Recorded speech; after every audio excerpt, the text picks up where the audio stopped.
Colgate Dental Cream to clean your breath while you clean your teeth and help stop tooth decay, and Luster Cream Shampoo for soft, glamorous, caressable hair bring you Our Miss Brooks, starring Eve Arden.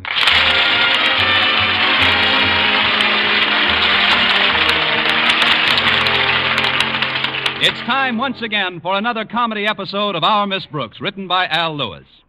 Well, most school teachers are accustomed to early rising. But last Friday morning, our Miss Brooks, who teaches English at Madison High School, was awakened a little too early by her landlady, Mrs. Davis. Connie! Oh, Connie, I've got something to tell you. Are you up? I am now, Mrs. Davis. Is it 7 o'clock? No, dear, it's only 5 o'clock. I hope you didn't wake me up to tell me I've got 2 more hours to sleep. Oh, certainly not. I thought I heard a noise in the kitchen. Oh? What sort of a noise? Well, first I heard something that sounded like footsteps in the backyard.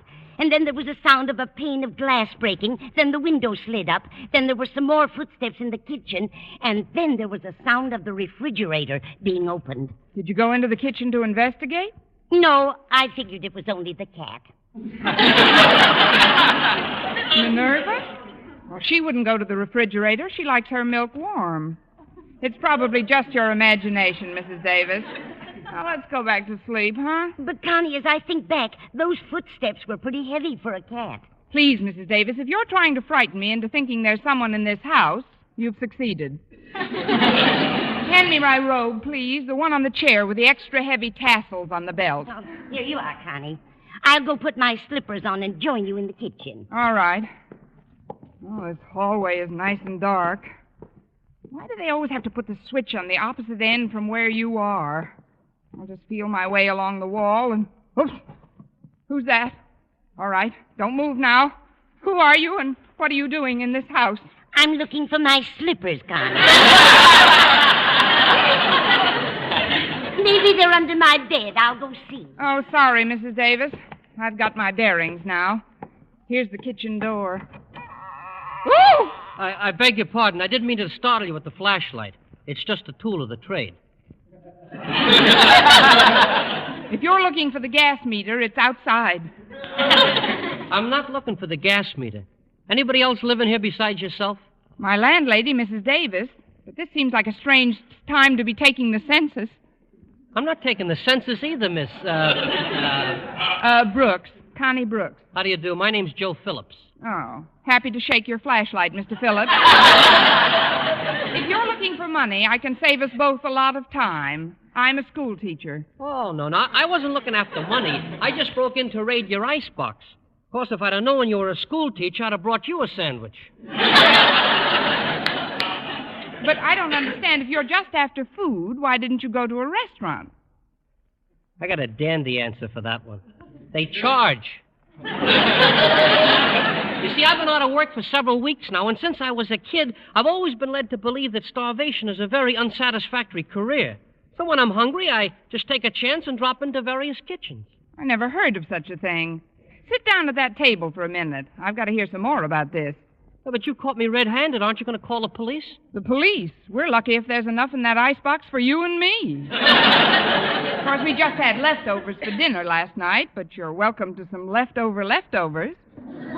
Well, to tell you the truth, I wasn't thinking about dinner.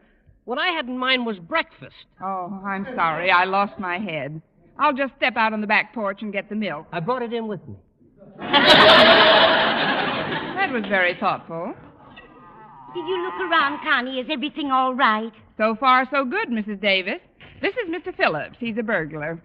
Oh. How do you do, Mr. Phillips? Have you been here long? Not very, Mrs. Davis. Why? Because I thought I heard someone moving around in here before. Did you notice anybody? Just a little cat out on the back porch. Oh, that's Minerva, but it couldn't have been Minerva because he's a burglar. Yes. He claims he's just after our vitamins, Mrs. Davis. He doesn't seem very violent, so I thought I'd give him a bite to eat and get the rest of his story. Well, for heaven's sake, I'll put on some coffee. Thanks, Mrs. Davis. Could I trouble you for the address here, please? The address? Why do you want that? Yeah, seems to me you found the place all right without the address. Well, I like to jot it down in my little black book. You see, I keep a record of every kitchen I've visited. And as soon as I can afford it, I'm going to pay back everyone who's contributed to my nourishment. Yes, ma'am, I'm going to throw the biggest party you ever saw. Dinner party, huh? How many on your guest list so far? About 150 couples. With all those people, you'll have to break into a pretty big restaurant. Oh, that's one shindig I'm going to pay for. I realize I'll have to find a pretty good job before I can do that, but I really intend to make the effort. Well, good for you, Joe. I must admit that in the past, steady work has always seemed quite repellent to me, but, well, it's the only way to get even, I guess. Here's some cereal, Mr. Phillips. The coffee will be ready in a minute. Thank you. Tell me, Mr. Phillips, in your little food raiding expeditions, have you ever been caught before tonight? No, ma'am, but I was almost caught last night. And the setup looked so lovely. It was about 7:30 in the evening. Here was this man fast asleep on a couch. Here was this big bowl of fried chicken on a table behind him. And here was this open window right near it. But just as I reached in to grab it, he woke up. You never heard such a bellowing in your life. Chased me 15 blocks before I finally shook him. Well, that's one way to work up an appetite. Chicken wasn't worth it. Things fried in deep fat murder me. Well, look, Mr. Phillips, if you're serious about wanting to pay back your food debts, I may be able to help you. Our school custodian has been sick for a few days, and I might be able to get you a job filling in for him. Please, not while I'm eating. Here's your coffee, folks. Oh, while we're on the subject of eating, Connie, I've been invited over to my sister Angela's for dinner. I'd like to ask you along, but Angela hasn't been very well lately, and I wouldn't think of bothering Angela, Mrs. Davis. Don't worry about me. I'll have a nice dinner in the drugstore. Oh, don't do that, Miss Brooks. If you're short of funds, why not have dinner with me? Thanks just the same, Mr. Phillips, but I hate to eat and run.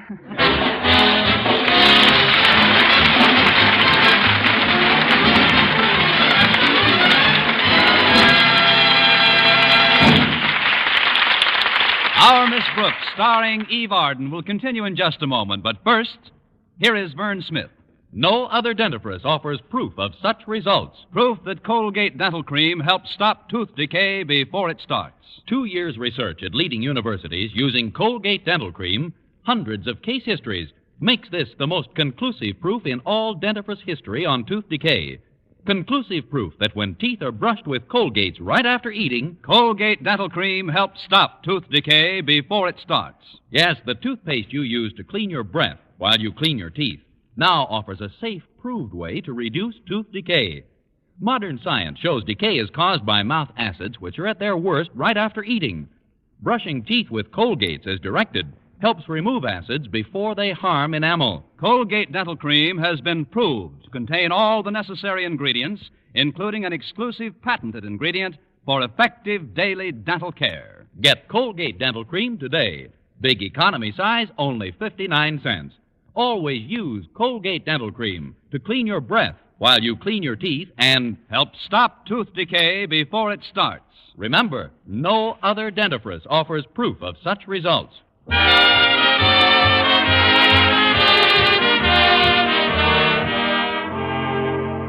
Well, after breakfast, Mr. Phillips helped with the dishes, those he didn't swallow, and we arrived at school several minutes before my first class. You are now in the hallowed halls of Madison High, Mr. Phillips. On your right is the office of our beloved principal, Osgood Conklin, known to the faculty as the Lion's Den. Good morning, Miss Brooks. And directly in front of you is the lion's cub, Harriet. Miss Conklin, meet Mr. Phillips. Hello, Miss Conklin. How do you do, Mr. Phillips? Just call me Joe. All right. Then you just call me Harriet. Okay, Harriet. Now that we're all engaged. I'd like to ask you something, Harriet. Has the custodian returned to work yet? No, Miss Brooks, he hasn't. As a matter of fact, Daddy has asked me to see that the things that need fixing around here get fixed. At least until he can get somebody to take Mr. Jensen's place. Oh, then we're just in time. You wait right here, Mr. Phillips. I'll arrange an interview with Mr. Conklin. Okay, Miss Brooks. Come in. It's me, Mr. Conklin. There's something I'd like to talk to you about. Very well, Miss Brooks, but first there's something I'd like to discuss with you. It seems the salary checks have been held up this month, and, well, this is a very embarrassing statement for me to make, but I'm short of funds. If you think that's an embarrassing statement, wait till you put your next question. I'm flat broke myself. Oh, I wasn't thinking in terms of borrowing money, Miss Brooks. Oh. But as I recall, my daughter Harriet brought you home to dinner one night last week. Now, my wife left town yesterday to visit her mother, and while I don't feel that you owe me a dinner, well, I am one up on you. And after tonight, you'll still be one up on me. You see, Mr. Conklin, Mrs. Davis is visiting her sister tonight, and I'm going to eat in the drugstore. But about this matter of a new custodian, Mr. Conklin, I'd like to tell you about... Maybe the grocer would extend my credit and Please, sir, I didn't finish talking. What? Oh. I'm sorry, Miss Brooks. You'll have to forgive my preoccupation with the inner man, but I haven't had a square meal in 2 days. Last night, Martha left some delicious fried chicken for me on a table, and somebody made off with it. Well, that's too bad, sir, but... Oh, no. Did you get a good look at the man? Well, it was pretty dark, and I... How did you know it was a man? Well, if he was reaching through the window, why, it must How have... did you know that he reached through the window? Well, it's only natural. If you were napping on the couch, there was no other...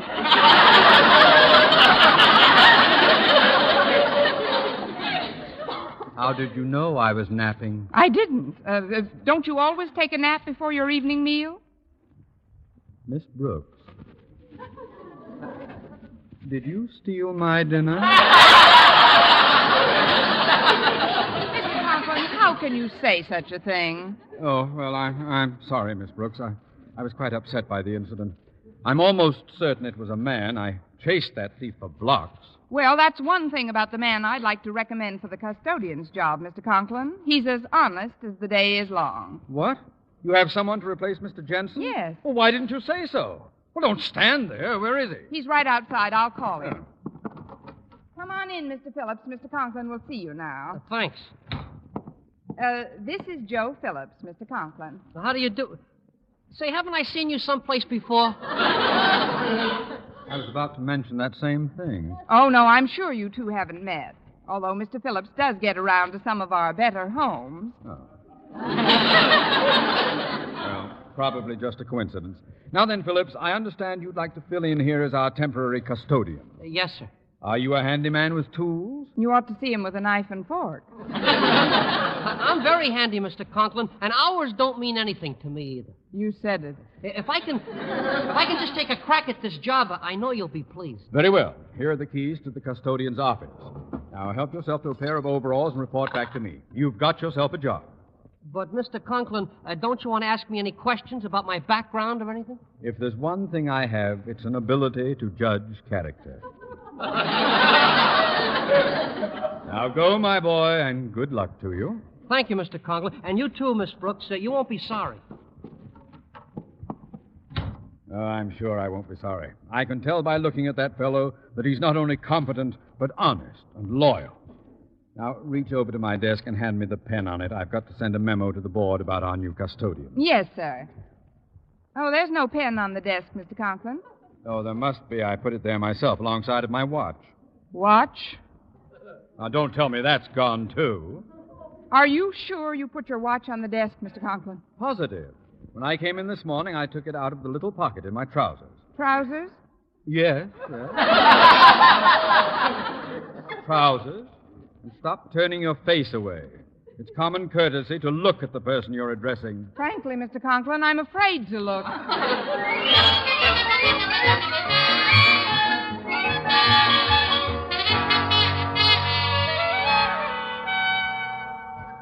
In spite of the circumstances under which we had met, I was determined to give Joe Phillips a chance. By lunch period, I felt confident that he was taking advantage of his chance, because 4 desks, 2 sewing machines, and a typewriter were reported missing. I didn't completely lose faith in his honesty, but it was ebbing pretty rapidly. However, when I dropped into the biology laboratory to meet Mr. Boynton for lunch, I temporarily shelved our temporary custodian. Hi, Mr. Boynton. Ready to go to lunch? Oh, I'm not going to the cafeteria today, Miss Brooks. I brought a box lunch with me. Since our salary checks were delayed this week, I'm a little short. I've attained full midgethood myself. I'm joking, of course. I have enough money for a light lunch if you don't weigh it. Look, Miss Brooks, we've been friends a long time. I brought a very large lunchbox down today. I insist you share it with me. All right, you get in first. I mean, you're very kind, Mr. Boynton. Oh, it's nothing at all. You're the one who's kind. Kind, considerate, and the fairest-minded person he's ever met. And that's what Mr. Phillips said about you this morning. Mr. Phillips? Our new custodian. He was in here after first period. Offered to help me clean out the lab. That's Mr. Phillips, all right. But couldn't we talk about him later? I'm kind of hungry, Mr. Boynton. Of course. I'll get my lunchbox out of the desk and... Well, that's funny. It's gone. Your lunchbox? My desk. Well, come on, Mr. Boynton. We'll go halvies on a glass of milk in the cafeteria. But where in the world... I can't discuss it in detail just yet, Mr. Boynton, but I'm worried. I need your advice. Oh? Tell me, what should a person do if this person befriended another person, only to find out that that person may not have been worthy of the first person's fate, in view of certain occurrences, which, although the second person couldn't definitely be accused of them, circumstances seem to point the finger of suspicion at, and... Well, just tell me this, Mr. Boynton. What, Miss Brooks? How did I ever get to be an English teacher?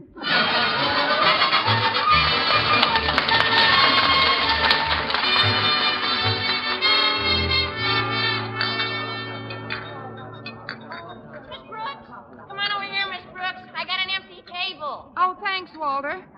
The cafeteria's pretty crowded today. Mr. Boynton's just getting me some milk. This chicken a la king is swell today. You ought to try it. It does look good. But, Walter, I'm surprised at your table manners. You're eating with your fingers. Everybody's eating with their fingers today. The silverware's all gone. Yeah, including a fine set of Easterling knives and forks, donated by the wife of Madison High School's founder, Mrs. Yodar Critch. Well, she'll never miss them. She's been dead 10 years. Oh, but this is awful, Walter. I can't help feeling it's my fault. Your fault? What did you have to do with it? I've got to tell somebody, and it might as well be you. Have you noticed the new custodian bustling around school today? Yeah, come to think of it, I have. It seems like a very industrious chap. He's industrious, all right. That's why I feel so responsible. Do you know where I met this gentleman? Where? In my kitchen icebox at 5 o'clock in the morning. Wasn't it awfully chilly? This is no kidding matter, Walter. This Joe Phillips broke into our place this morning, and when Mrs. Davis and I caught him, he said he just wanted a meal. He seemed so sincere, I brought him down to school and got him a job. Gosh, Miss Brooks, you mean you talked Mr. Conklin into hiring a crook? At the time, I was convinced he wasn't a crook, but in view of the day's events so far, I am now convinced that in spite of his very convincing approach, I was prematurely convinced. This isn't one of my better days. Gosh, Miss Brooks, there's no reason for you to be so upset about it. Why don't we just call a cop and have him tossed into the pokey? Because we haven't any evidence, Walter. Besides, I'd like to get him out of here without Mr. Conklin's knowledge. I'll never hear the end of it if he discovers I've recommended a criminal. Well, there must be something we can do. Oh, you should have called the police last night when you had him dead to rights. Hey, wait a minute. I've got an idea.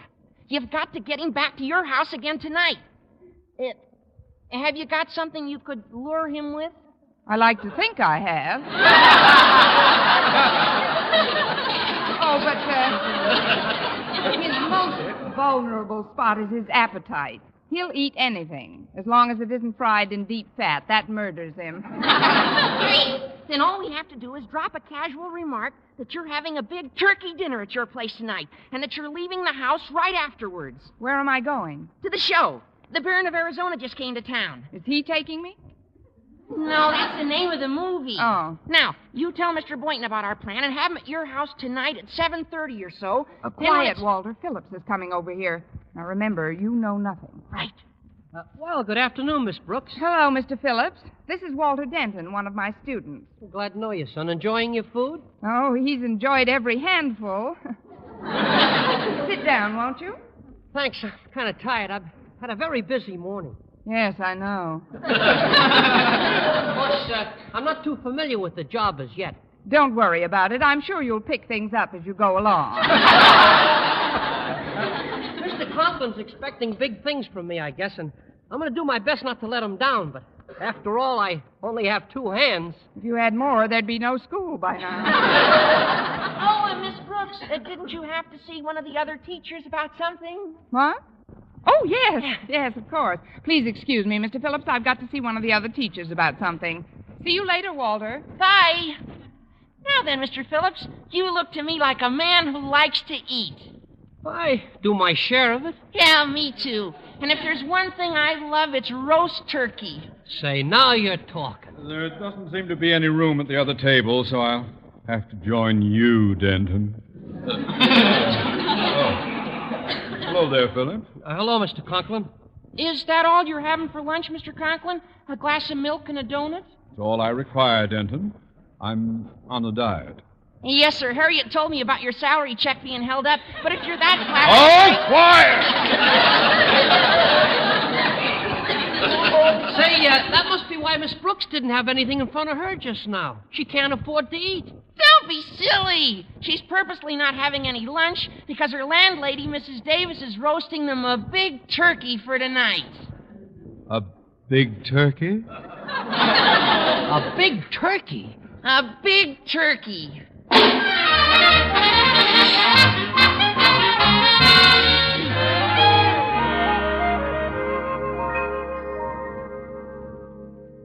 Well, it's almost 8 o'clock. If he's coming at all, he should be here any minute. Are all the lights out in the house, Miss Brooks? I just sent Walter to put them out in the kitchen and dining room. I also told him to leave the back door unlatched. I'm running out of windows. Oh, Miss Brooks, come here a minute. What is it, Walter? Look, on this kitchen table here, in this roasting pan. It's a cooked turkey. A beautiful cooked turkey. Oh, now isn't that sweet? Mrs. Davis must have left it for me when she went to her sister's. Put the lid back on, Walter. Oh, this is great. Now we've got some real bait. Now remember the plan. When we hear him come in, we wait till he's in the middle of the kitchen. Then Mr. Boynton jumps on him, I throw my belt around him, and you put the lights on, Miss Brooks. Right. Now turn them off, Walter. There. Gosh, it's sure dark in here. Well, the darker the better. If we can get him by surprise. Shh. Quiet. Somebody's coming. I hear him. I see a flashlight. I should have told him the door was unlatched.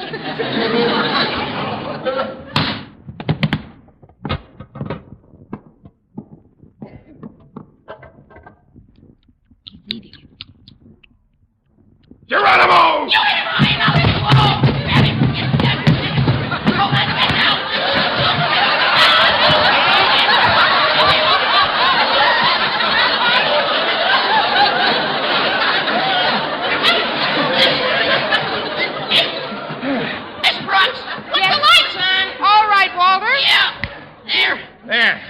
There, we've got you.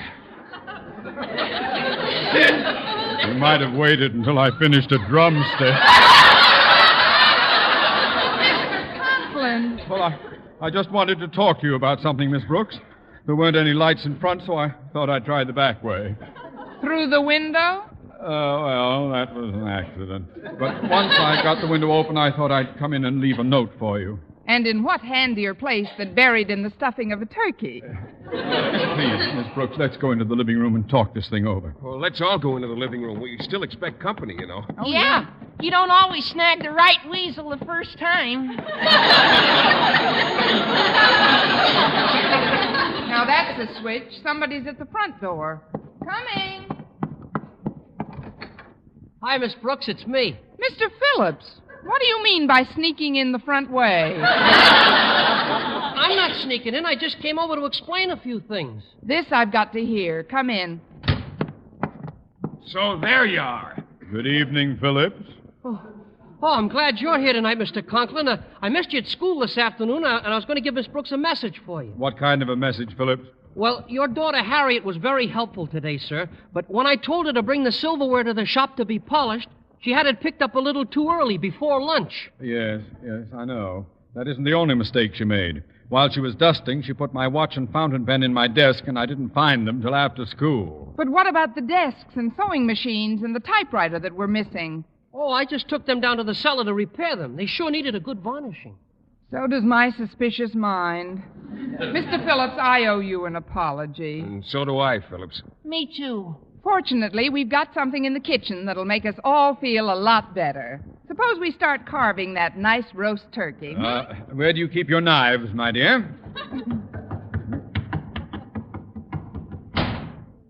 What was that? It came from the kitchen. Well, come on, let's investigate. Right behind you.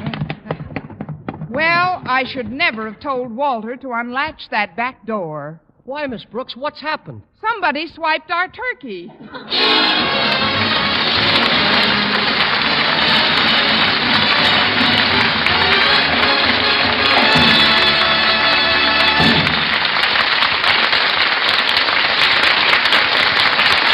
Arden returns in just a moment, but first...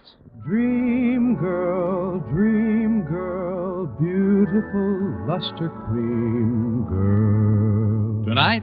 Yes, tonight, show him how much lovelier your hair can look after a Luster Cream shampoo. Luster Cream, world's finest shampoo. No other shampoo in the world gives you Kay Daumit's magic blend of secret ingredients plus gentle lanolin. Better than a soap, better than a liquid. Luster Cream is a dainty cream shampoo. Leaves hair 3 ways lovelier. Fragrantly clean, free of loose dandruff, glistening with sheen, soft, manageable. Even in hardest water, Luster Cream lathers instantly. No special rinse needed after a Luster Cream shampoo. So gentle, Luster Cream is wonderful even for children's hair. Tonight, yes, tonight, try Luster Cream shampoo. Dream girl, beautiful luster cream girl. You owe your crowning glory to a luster cream shampoo. And now, once again, here is Eve Arden.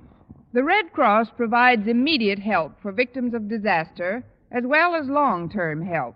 The rebuilding and repair of homes, extended medical care, and where needed, even the training for a new job.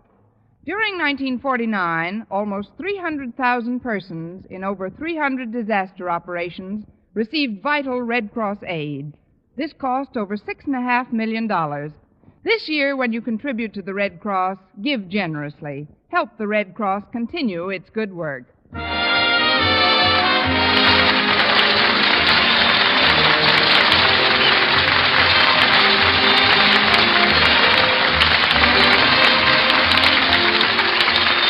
Next week, tune into another Our Miss Brooks show brought to you by Luster Cream Shampoo for soft, glamorous, caressable hair and Colgate Dental Cream to clean your breath while you clean your teeth and help stop tooth decay. Our Miss Brooks, starring Eve Arden, is produced by Larry Burns, directed by Al Lewis, with the music of Wilbur Hatch under the direction of Maurice Carlton. Mr. Boynton is played by Jeff Chandler, Mr. Conklin by Gail Gordon. Others in tonight's cast were Jane Morgan, Dick Crenna, Gloria McMillan, and Bob Sweeney.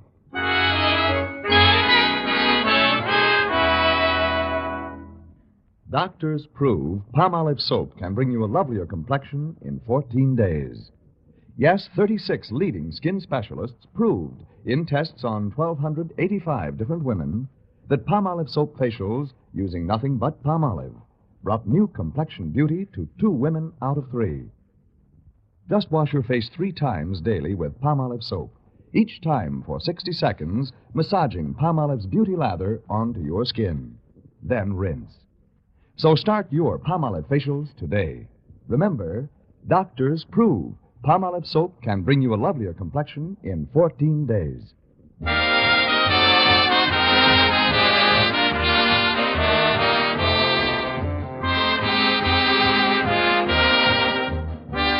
For mystery liberally sprinkled with laughs, listen to Mr. and Mrs. North, the exciting, fun-packed adventures of an amateur detective and his beautiful wife. Tune in Tuesday evening over most of these same stations. And be with us again next week at this same time for another comedy episode of Our Miss Brooks. Bob Lamont speaking. CBS, the Columbia Broadcasting System.